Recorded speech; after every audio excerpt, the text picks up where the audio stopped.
Hello friends, আমি আজ চলে আসছি। কালকে আমরা মোটামুটি আগের ক্লাসে আমরা এগুলো আলোচনা করেছিলাম। তো আজ নতুন যে অ অংশটা বাকি আছে সেটা নিয়ে আমরা আলোচনা করব। যাই হোক, আমরা আগের দিন দেখলাম কি যে সমী অর্থাৎ স্বামীনাথন সে শুয়েছিল। মাথা ব্যথার একটা অজুহাত দেখিয়ে সে স্কুলে যেতে চায় না। তার বাবা তাকে একটু বকাবকি করলো যে সে মাথা ব্যথা বলার সঙ্গে সঙ্গে তার বাবা ননসেন্স কথা ব্যবহার করলো। মানে এটা একটা মানে রাগের কথা আর কি। ননসেন্স, বদমাস। হ্যাঁ, ড্রেস আপ অ্যান্ড গো। পোশাক পরো আর চলে যাও। হেডেক। লাভ অ্যাবাউট লেস, অল্প ঘোরাঘুরি করবে। তাহলে রবিবারটা যদি অল্প ঘোরাঘুরি করো, you will be without headache on Monday. তাহলে তোমার সোমবার আর মাথা ব্যথা পড়বে না। স্বামী নিও how strict his father could be হতে পারে, কুড বি পারা, কুড মানে পারা, ক্যান মানে পারা, can could same thing, be মানে হওয়া, কুড বি হতে পারে। তার বাবা কতটা কঠোর, স্ট্রিক্ট মানে কঠোর। ঠিক আছে, আমরা এতটা পর্যন্ত দেখেছিলাম। এরপর আমরা পরের অংশটা, পরের পার্টটা দেখে নেব। এখানে কি বলছে, you will have to, it is your own fault. তার বাবা এরপরে বলছে you will, you will, WILL। এটাকে যখন একসাথে লেখা হয় তখন এটাকে লিখে দেয় ইউ অ্যাপোস্ট্রফি দিয়ে LL। ইউ উইল, যেমন আই উইল, এটাকে বলার সময় বা লেখার সময় এইভাবেও লেখা হয়। আইল, ইউ উইল। ঠিক আছে, এটা আমরা পড়ার সময় কী বলবো, ইউ উইল হ্যাভ টু। মানে কি, অ্যাকচুয়ালি এটি যদি শুধু এটি লেখা থাকে তাহলে কিন্তু এটার মানে বোঝা মুশকিল। তার আগে কিছু ঘটনা ঘটেছে, তার পরিপ্রেক্ষিতে আমরা এটার মানে বুঝে নেব। ইউ উইল হ্যাভ টু মানে হ্যাঁ, তোমাকে করতে হবে, মানে যেতে হবে। এই যে এখানে যাওয়ার কথা বলছিল তার বাবা, তাই তো? তার বাবা এখানে কি বলল, সে বলতে চাইছে I can't go so late to the class. আমি এত দেরিতে ক্লাসে যেতে পারবো না। তারপরে তার বাবা বলল এটা, ইউ উইল হ্যাভ টু, তোমাকে যেতেই হবে, তোমাকে যেতে হবে। ইউ উইল হ্যাভ টু মানে তোমাকে যেতে হবে। It is your own fault. It is এটা, ইয়োর মানে তোমার, ওন মানে নিজের, ফল্ট মানে ভুল, ত্রুটি, ফল্ট, FAULT, ফল্ট মিনস ত্রুটি, ভুল। এটা তোমার নিজের ভুল। তুমি নিজেই এই ভুলটা করেছো আর কি। তোমার ভুলের কারণেই এর সমস্যা, তোমার দেরিটা তুমি নিজেই করেছো, যেটা বলতে চাচ্ছে আর কি ওর বাবা। তাই তাকে বলছে এটা তোমার নিজের ভুল, অতএব কোনো মার্সি চলবে না, যেতেই হবে। ঠিক আছে, what will the teacher think if I go so late. এখানে সো লেট একই কথা। আগে আমি বলেছিলাম সো মানে কি, সো মানে তাই, কিন্তু এখানে যখন লেখা আছে সো লেট মানে তাই দেরি। লেট মানে কি, LAT, লেট মানে দেরি। আবার লেট মানে মৃত হয়, মৃত। লেট, আমরা যে ব্যক্তি মারা যায় তার নামের আগে লেট লিখে, তাই তো? যাই হোক, আমি মনে করি এখন আর এইসব লেখালেখি না করাই ভালো, যাও সমস্যা শুরু হয়েছে রাজ্যে। যাই হোক, তবে এখানে কিন্তু তাহলে কি এটা হবে, সো মানে তাই আর লেট মানে দেরি, মানে তাই দেরি নাকি? নো, এরকম নয়। সো লেট মানে এত দেরি, এত দেরি। মানে বলছে যে সো লেট এত দেরি, I go so late, I go মানে আমি যাই, সো লেট এত দেরিতে। যদি আমি এত দেরিতে যাই তাহলে what will the teacher think. শিক্ষক মহাশয় কি ভাববেন যদি আমি এত দেরিতে যাই, কি বলবেন সেটাই বলতে চাচ্ছি। What will the teacher think. এখানে আমরা জানি যে দ্য টিচার এর থার্ড পার্সন, আর এই যে থিঙ্ক হচ্ছে ভার্ব। থার্ড পার্সনের পরে যদি কোনো মূল ভার্ব বসে তার সাথে এস যোগ করতে, এস বা ইএস যোগ করতে হয়, তাই তো? কিন্তু এখানে উইল আছে, ফিউচারে যদি হয় তখন আর এস যোগ করার প্রয়োজন হয় না। কারণ কি, 1 নাম্বার ফর্ম যদি বসে থার্ড পার্সনের পরে, তাহলে আমরা একটা গ্রামারের নিয়ম জানি কি, যে তার সাথে এস লাগাতে হয়, এস বা ইএস। থিঙ্কস হওয়ার কথা ছিল, দ্য টিচার থিঙ্কস, কিন্তু এখানে যেহেতু ফিউচার টেন্সের অক্সিলারি লাগিয়ে দিয়েছে, অতএব এখানে আর এস লাগানো যাবে না। এসটা কখন লাগানো হয়? থার্ড পারসনের পরে, যদি সেটা সিম্পল প্রেজেন্ট টেন্স হয়। সিম্পল প্রেজেন্ট টেন্স, ঠিক আছে?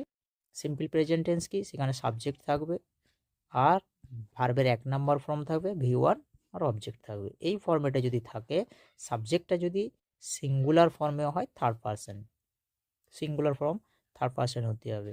বাকি থার্ড পারসনটা কি? আই, উই, এটা হচ্ছে ফার্স্ট পারসন। এটা হচ্ছে কি? First person. ইউ বা ইয়োর ইত্যাদি, এগুলো হচ্ছে সেকেন্ড পারসন। বাকি যা কিছু আছে সব থার্ড পারসন। বোঝা গেছে? থার্ড পারসনের মধ্যে একাধিক হতে পারে, একটি হয়ে যাবে। যেমন ওরা, তারা, এগুলো কি? বহুবচন, কিন্তু থার্ড পারসন বটে। থার্ড পারসন হলো বহুবচন। তাহলে একটি হতে হবে, যে কোনো ব্যক্তি, একজন ব্যক্তি, একটি জিনিস, এরকম যদি হয়। যেমন দ্য টিচার, শিক্ষক মহাশয়, একজনের কথা বলছে, অর্থাৎ ভার্বের সাথে এস হওয়ার কথা, কিন্তু যেহেতু ফিউচার টেন্সের হলে চলবে না। কখন হবে? যদি simple SIMPLE, simple present PRESENT, simple present tense হয়, তখন ফর্মুলা, ঠিক আছে? এটা ফিউচার টেন্সের ক্ষেত্রে নয়। তাহলে সে কি বলতে চাইলো? যে what will the teacher think, শিক্ষক মহাশয় কি ভাববেন, if I go so late, যদি আমি এত দেরিতে যাই। হ্যাঁ, ইফ, যদি, I go to so late, আমি যদি এত দেরিতে যাই। যদি এই সেন্টেন্সটা দিয়ে যদি আমরা অন্য কিছু বলতে চাই, তাহলে আমরা কীভাবে বলবো? যেমন ইফ আই গো, যদি আমি যাই। যদি আমি খাই, ইফ আই ইট, যদি আমি খাই।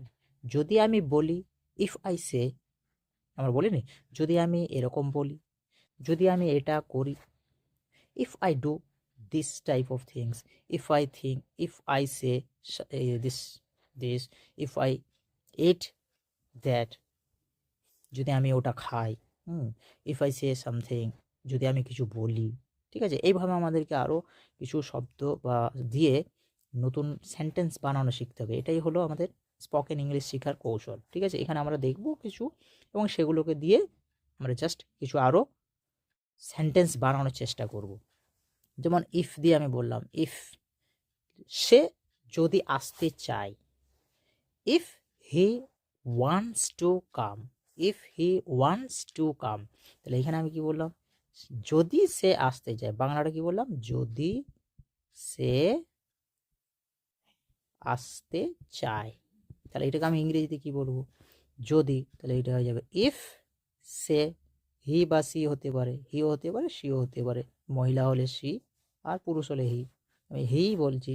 ইফ হি ওয়ান্টস, WANTS, কারণ এটা আমরা দেখতে পাচ্ছি সাবজেক্টের পরে মূল ভার্ব চলে আসছে। আগেই আমরা বললাম সাবজেক্ট, তারপরে যদি V1 আসে, সেটা যদি একজন বোঝায়, হি কজন? একজন, তাহলে এখানে ওয়ান্টস হবে। ঠিক আছে? If he wants to come, COME, তে চাই। এই যে তেটা যখনই চলে আসবে কোনো ভার্বের সাথে, তখন তার আগে টু বসাতে হবে। আসতে, আসার ইংরেজি কি? কাম। তাহলে তেল লেগে গেছে তার সাথে, তাহলে আমরা এটা টু এর পরে এই আসা, যে ইংরেজি আসার ইংরেজি কি? কাম। এটা টু এর পরে বসাবো। এখানে দুটা ভার্ব আছে, একটা হচ্ছে চাই আর একটা হচ্ছে আসতে। ঠিক আছে? এটা কিন্তু মূল ভার্ব নয়, মূল ভার্ব এটা। কিন্তু এই মূল ভার্বটা সাবজেক্টের পরে চলে আসবে, আর যেটার সাথে কোনো বিভক্তি, এগুলো আমরা বাংলায় বিভক্তি বলে থাকি, তাই তো? তে বিভক্তি, এ বিভক্তি, ই বিভক্তি, যাই হোক বিভিন্ন রয়েছে। তো সেইগুলো যখন চলে আসবে, সেগুলো কোথায় বসবে? পরে বসবে। কখনো ING ফরম্যাটে আসতে পারে, কখনো পার্টিসিপেল রূপে আসতে পারে। ঠিক আছে? পাস্ট পার্টিসিপেল ইত্যাদি। আমরা পরে পরে ওগুলো জানবো, গ্রামারের দিকে আমরা যাবো না, তাহলে কিন্তু মুশকিল হবে ইংরেজিটাকে শিখতে। এখানে একটু নিয়ম বলে দিলাম যে যদি কারোর সাথে তে থাকে, তাহলে সেটা টু এর পরে সেই ভার্বটা বসাতে হয়।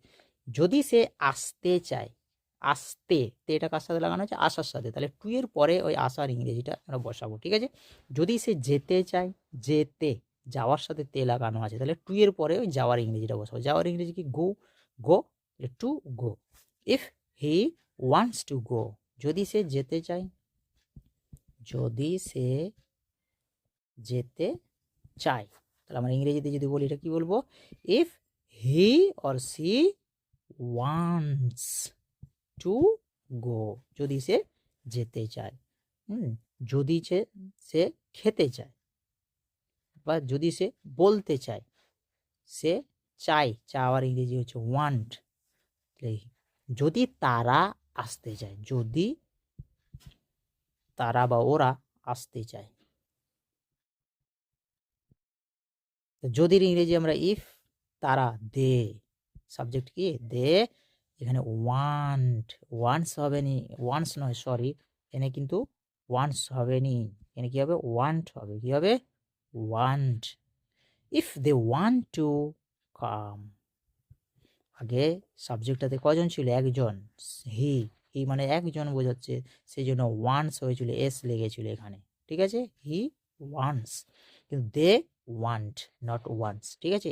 If they want to come, যদি তারা আসতে চায়, যদি তারা যেতে চায়, if they want to go, যদি তারা যেতে চায়, যদি তারা বলতে চায়, if they want to say, যদি তারা খেতে চায়, if they want to eat, ঠিক আছে, যদি তারা দেখতে চায়, if they want to see, if they want to show মানে দেখাতে, যদি তারা কিছু দেখাতে চায়, তাই তো, if they want to show something, if they want to show something, যদি তারা কিছু দেখাতে চায়, এরকম হতে পারে যে সেই স্কুলে গেছে, ছেলেরা কিছু দেখাতে চাইছে শিক্ষক মহাশয়কে, তাহলে এখানে যদি আমরা বাংলাটাই ভাবে লিখি, যদি তারা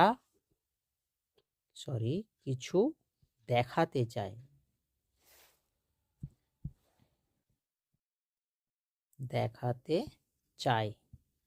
তাহলে এটাকে ইংরেজিতে আমরা কি বলবো, ইফ, যদি তারা, দে ওয়ান্ট, চাওয়ার ইংরেজি কি want, if they want to, দেখাতে এটা কার সাথে লাগানো আছে, দেখানো, এখানে দেখাতে চায়, তারা দেখাবে, দেখানোর ইংরেজি কি show, SHOW, show. If they want to show something, কিছুর ইংরেজি কি something, SOME, something, THING, if they want to show something, যদি তারা কিছু দেখাতে চায়। এইভাবে আমরা আরও সেন্টেন্স, যেসব জিনিসগুলো, এই যে যদি সে, যদি আমরা, যদি তারা, যদি আমি, এরকম দিয়ে বাস, যদি ইফ, তারপরে সাবজেক্ট, তারপরে যদি চাই বললে ওয়ান্ট আসবে, চাই যদি না বলা থাকে তাহলে সেই রকম আমরা করব। যেমন যদি আমি বলি, শুধু কি বললাম, যদি আমি বলি, যদি আমি বলি, এখানে কিন্তু চাওয়ার কথা আর বলিনি, ঠিক আছে, যদি আমি বলতে চাই বলিনি, যদি আমি বলি, যদির ইংরেজি কি ইফ, ইফ আই সে, ঠিক আছে, যদি সে বলে, ইফ হি সেজ, ঠিক আছে, থার্ড পারসন সিঙ্গুলার নাম্বার, এটা 1 নাম্বার ফর্ম আসছে, V1 এলেই তার সাথে যোগ করতে হবে যদি সাবজেক্টটা একটিভ হয়ে যায়, ঠিক আছে। ইফ হি সেজ, তারপরে কিছু বললো, হয়তো কিছু বিষয় বলার কথা হবে, যেটা হবে সেটা তারপরে আমরা বলে নেব, ঠিক আছে। ইফ হি সেজ, যদি সে বলে, যদি তারা আসে, ইফ দে কাম, যদি তারা আসে, আগে আমরা কি বলেছিলাম, আসতে চাই, এখন আসতে চাই বলিনি, যদি তারা আসে, if they come, if they কাম, বোঝা গেছে। তাহলে এইভাবে আমরা আরো কিছু সেন্টেন্স বানিয়ে নেওয়ার চেষ্টা করব, ওকে। তাহলে এখানে কি বলো, যে what will the teacher think if I go so late, আমি যদি এত দেরিতে যাই তাহলে শিক্ষক মহাশয় কি ভাববেন, কি বলবেন। Tell him you had a headache and so are late, তাই দেরি, এখানে মানে তাই, হ্যাঁ, আর লেট, তাই দেরি হয়েছে, সো আর লেট, এখানে এত দেরি এর নয়, সো আর লেট, আগেরটা কি ছিল, সো লেট, এত দেরি, এখানে যে সো আর লেট, তাই দেরি। হ্যাঁ, ওকে। টেল হিম, যখনই এটা মূল ভার্ব, ঠিক আছে? এগুলো তো মোটামুটি আশা করি সকালে জানা থাকা দরকার, যেগুলো আমাদের মূল ভার্ব আছে, যেমন ডু, সি, সি মানে দেখা, ডু মানে করা, নো, কে নো ডাব্লু, নো, নো মানে জানা, সো মানে দেখানো, টেল মানে বলা, সে মানে বলা, তারপরে এরকম যে মূল ভার্ব যেগুলো আছে সেগুলো আশা করি সকলেরই জানা বা জানা তো থাকা দরকার। এই মূল ভার্ব যদি প্রথমেই চলে আসে তখনই বুঝে নিতে হবে যে এটা কাউকে কিছু করতে বলা হচ্ছে। যখনই দেখবো আমরা মূল ভার্ব প্রথমেই চলে আসছে তখনই বুঝে নেবো যে এটা কাউকে কিছু করতে বলা হচ্ছে। টেল হিম, তাকে বলো। টেল মানে বলা, হিম মানে তাকে, তাকে বলো। তাকে দাও, গিভ হিম, গিভ মানে দেওয়া, আর হিম মানে তাকে। তাহলে এখানে কি টেল হিম, টেল হিম মানে কি তাকে বলো। তাহলে এটা ইংরেজিতে কি হয়ে গেল? টেল হিম, তাকে বলো। তাকে দাও, তাকে দাও, তাহলে কি হবে? এখানে তাকে ইংরেজিটা পরে থাকবে, তাকে বাংলায় আমরা তাকেটা আগে বলছি, কিন্তু ইংরেজিতে তার ইংরেজিটা পরে থাকবে আর ভার্বটা প্রথমে চলে আসবে। যদি কাউকে কিছু একটা করতে বলা হয়, তাকে দাও মানে সামনে যে আছে তাকে আমি বলছি আরেকজনকে কিছু একটা দিতে, ঠিক আছে? যে বলছে সে কিন্তু এই কাজটা করবে না, তখন আমরা মূল ভার্বটাকেই প্রথমে দেবো। যেমন তাকে দাও, তাকে বলো, টেল হিম, তাকে দাও, তাহলে গিভ, দেওয়ার ইংরেজি হচ্ছে গিভ হিম, তাকে দাও। আমাকে দাও, গিভ মি, আমাকে দাও। ওদেরকে দাও, গিভ দেম, গিভ দেম, ওদেরকে দাও, ঠিক আছে? গিভ দেম, ওদেরকে দাও। ওদেরকে বলো, টেল দেম, টেল দেম, ওদেরকে বলো। ওদেরকে দেখাও, শো দেম, শো দেম, তাদেরকে বা ওদেরকে দেখাও। তাকে দেখাও, শো হিম, তাকে দেখাও। আমাকে দেখাও, শো মি, আমাকে দেখাও। তাহলে আমরা এখান থেকে যে কোনো ভার্বকে নিয়ে বিভিন্ন ইংরেজি বলতে আমরা বিভিন্ন সেন্টেন্স তৈরি করতে পারি।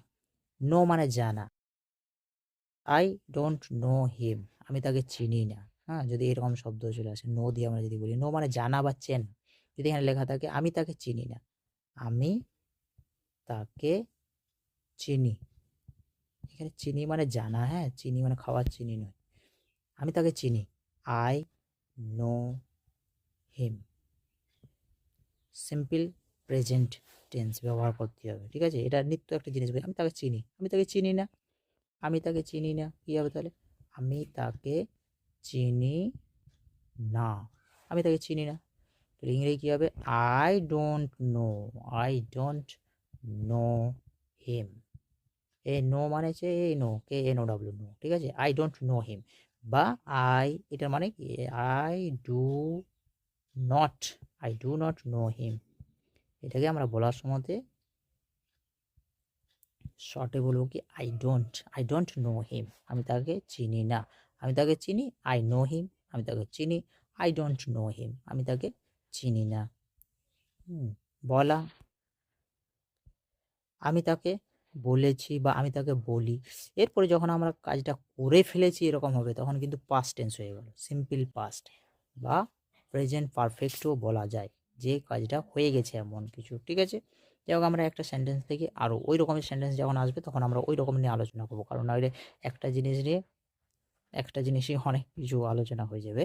যাই হোক, আমরা যে বিষয়টা আসবে সেই বিষয়গুলো নিয়ে হালকা করে একটু আলোচনা করে নেবো, যাতে আরও আমরা ওই ধরনেরই সেন্টেন্সকে নিজে থেকে বানাতে পারি, ঠিক আছে?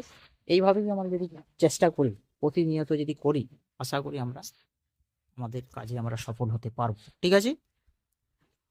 অতএব আমরা এখানে দেখলাম কি, যে সেন্টেন্সটা কি বললো? টেল হিম, তাকে বলো। ইউ হ্যাড, তোমার ছিল, হ্যাড মানে এখানে ছিল, ইউ হ্যাড এ হেডেক, তোমার মাথা ব্যথা করছিল, অ্যান্ড এবং সো আর লেট, তাই দেরি। হ্যাঁ, তাই দেরি, এই কথাটি তাকে বলে দাও। He will scold me if I say so, he will scold, scold মানে হচ্ছে বকাবকি করা, মি মানে আমাকে, হি উইল স্কল্ড মি, সে আমাকে বকবে, সে আমাকে বকবে, হি উইল স্কল্ড মি, সে আমাকে বকবে, সে আমাকে মারবে, he will beat me, he will beat me, সে আমাকে মারবে, সে আমাকে দিবে, হি উইল গিভ মি, সে আমাকে দেবে, সে আমাকে বলবে, he will say me, he will tell me, হ্যাঁ হি উইল টেল মি, সে আমাকে বলবে, সে আমাকে বলবে, he will tell me, he will tell me বা হি উইল সে মি, ঠিক আছে, হি উইল টেল মি, সে আমাকে বলবে, he will scold me, scold মানে হচ্ছে বকাবকি করা, মি মানে আমাকে, আমি তাকে বলবো, আমি তাকে বলবো, এখনো কি বলেছে, বলেনি, আমি এখানে বলতাম আমি তাকে বলবো, আমি তাকে বলবো, বলেনি এখন future, I shall tell him, I shall tell him বা এটা এইভাবেও বলা যেতে পারে আই উইল টেল হিম। এখানে হয়তো অনেকেই বলবে যে আয়ের পরে কি করে উইল হলো, হ্যাঁ যখন বলে, বলার ক্ষেত্রে কিন্তু উইলই ব্যবহার হয়। যদি কেউ হয়তো যারা ইংরেজি যাদের ভাষা, তাদের কথা শুনলে কিন্তু তারা দেখবে ম্যাক্সিমাম সময় তারা আই উইল ব্যবহার করে, আই শ্যাল খুব কম ব্যবহার করে বলার ক্ষেত্রে, কিন্তু আমরা লেখার ক্ষেত্রে গ্রামাটিক্যাল ইউজের ক্ষেত্রে আমরা আই শ্যালই লিখবো, ঠিক আছে, কিন্তু বলার ক্ষেত্রে আই উইল আই শ্যাল কোনো সমস্যা নেই, ঠিক আছে, কারণ আমরা পড়েছি যে আই উইল মানে I must, I will say, I must say মানে আমি অবশ্যই বলবো, তাই তো, এরকমও বিষয়টা বটে, আই উইল সে আমি বলবো, এটাও বোঝায়, কারণ আমি আবার দেখেছি যারা ইংরেজিতে কথা বলে তারা ম্যাক্সিমাম টাইম আই উইলই বলে, সব উইলই দিয়ে বলে তারা, he will see will I will ইত্যাদি। যাই হোক, আমি তাকে বলবো, আই উইল সে বা I shall say, I will tell, I shall tell, okay, সে দিবে, হি উইল গিভ, দিবে, দিয়েছে কি দেয়নি এখনো, সে দিবে, মানে সে এখনো দেয়নি, তাহলে হি উইল গিভ, কাকে দিবে, আমাকে, মি, কাকে দিবে, তার বাবাকে, he will give his father, তার বাবা, হিজ ফাদার, ফাদার মানে বাবা, হিজ মানে তার, হিজ ফাদার মানে তার বাবাকে, he will give it to his father, to his friend, to his mother, to his teacher, etcetera, okay, তাহলে হি উইল স্কল্ড মি, সে আমাকে বকবে, ইফ যদি আই সে সো, আমি এরকম বলি, এখানে শো মানে কি, এখানে শো মানে এতও নয়, আর এইখানে শো মানে তাইও নয়, এখানে শো মানে এরকম, এখানে শোটাতে কি বললাম, সো লেট, এত দেরি, এখানে কি শো আর লেট, তাই দেরি, এখানে বলছে কি আই সে সো, আমি বলি এরকম, এখানে শো মানে এইরকম, যেরকম বললো, কি বললো, যে তুমি তাকে, তোমার শিক্ষক মহাশয়কে বলবে যে আমার মাথা ব্যথা করছিল তাই দেরি। এরপরে ছেলে কি বলছে, যদি আমি এরকম বলি, he will tell, he will scold me, সে আমাকে বকবে, ইফ আই সে সো, যদি আমি এরকম বলি, ওকে, ইফ আই সে সো, আমি যদি এরকম বলি, ইফ আই ডু সো, যদি এরকম আমি করি, if I if I see so, যদি আমি এরকম দেখি, হ্যাঁ তাহলে আমাকে সে বকবে, he will scold me if I do this, যদি আমি এটা করি তাহলে সে আমাকে বকবে, যদি আমি এরকম করি তাহলে সে আমাকে বকবে, he will scold me if I do so. এই শোটা তখনই আমি ব্যবহার করব যদি এর আগে কিছু বর্ণনা দিয়ে থাকি এইসব ব্যাপারে, তখন আমরা শোটাকে ব্যবহার করবো, নাহলে দিস ইট এরকম বলবো, if I do this, if I say this, okay, বা ইফ আই সে তারপরে আবার বর্ণনাও দিতে পারি, যদি আমি তাকে মাথা ব্যথার কথা বলি, if I say about my headache, if I say about my headache, he will scold me, সে আমাকে বকবে, if I say about my problem, about my headache, okay, এভাবে আমাদেরকে কিছু সেন্টেন্স বানাতে হবে, ঠিক আছে? যাই হোক, ভিডিওটা খুব ভিডিও মোটামুটি আমাদের প্রায় 25 মিনিট ক্রস করে গেছে। তাই আমি চাই যে ভিডিওটা খুব লম্বা করব না। এভাবে আমরা প্রতিনিয়ত দেখতে থাকবো, ওকে? এরকম করে ২ টা ১ টা করে সেন্টেন্স, নতুন সেন্টেন্স বানাতে থাকবো। তাহলেই আমরা আশা করি একটা জায়গায় পৌঁছতে পারবো। ২ টা ৪ টা ১০ টা ২০ টা ৫ টা ২০ টা এরকম কিন্তু ভিডিও দেখে শেখা যাবে না। একটা কন্টিনিউটি রাখতে হবে। আমরা যদি কন্টিনিউ কোনো একটা কাজ অনবরত করে যাই, আশা করি আমরা কিছু সেইখান থেকে জানতে বা শিখতে পারবো। আমাদেরকে এই লক্ষ্য রাখতে হবে যে আমাদেরকে কিছু একটা শিখতে হবে, ওকে? Then thank you so much for watching my videos. Please share this video to your friends. If you want to know something, if you want any help from me, then let me know in my comment box, okay? Please subscribe my channel and please share this video to your friends and like, okay? Thank you so